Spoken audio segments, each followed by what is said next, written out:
Pada masa kini, mobil bertransmisi CVT mulai banyak diluncurkan oleh pabrikan yang dinilai lebih nyaman, irit, dan kencang.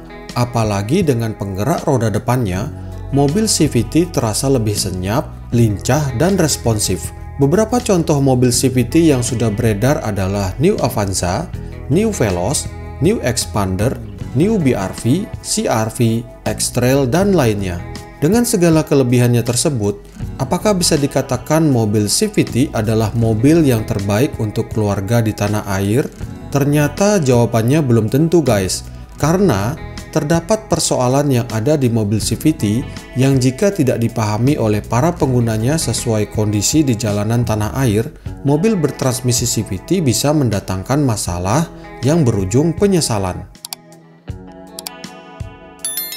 CVT adalah jenis transmisi kendaraan yang memanfaatkan daya gesekan antara dua buah puli dengan sabuk baja yang letaknya berada di dalam blok mesin serta dibungkus oleh oli CVT. Sabuk baja ini dibuat dari ratusan lempengan baja yang dijalin dan diikat menjadi satu kesatuan, sehingga hasil penggabungan ratusan lempeng baja ini menjadikan sabuk baja bisa bergerak lentur, memiliki cengkeraman kuat untuk mendorong puli, dan yang terpenting adalah tahan terhadap panas hasil gesekan antara puli dengan sabuk baja. Dengan adanya transmisi CVT akan tercipta rasio putaran mesin yang halus tanpa adanya hentakan ketika perpindahan gigi, sehingga mobil CVT lebih terasa responsif, senyap, dan irit bahan bakar.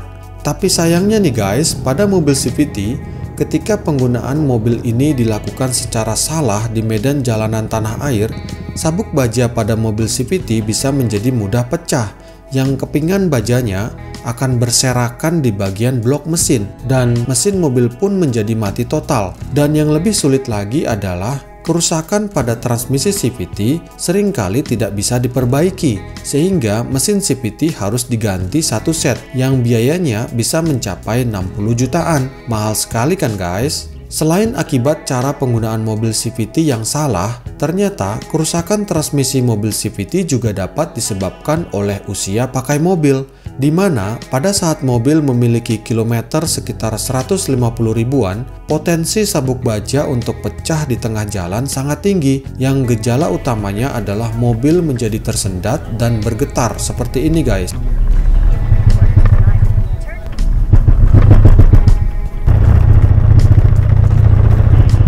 Yang disertai adanya suara keras dari bagian blok mesin.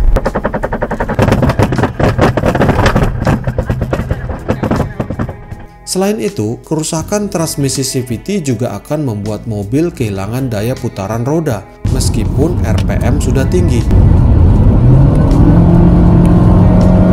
yang jika dipaksakan, semuanya itu akan berujung pada mesin menjadi mati total. Karena adanya persoalan tersebut, itulah sebabnya pada mobil CVT dengan kilometer 100-150 ribuan, harga jualnya menjadi jauh lebih murah jika dibandingkan mobil bermesin matic konvensional.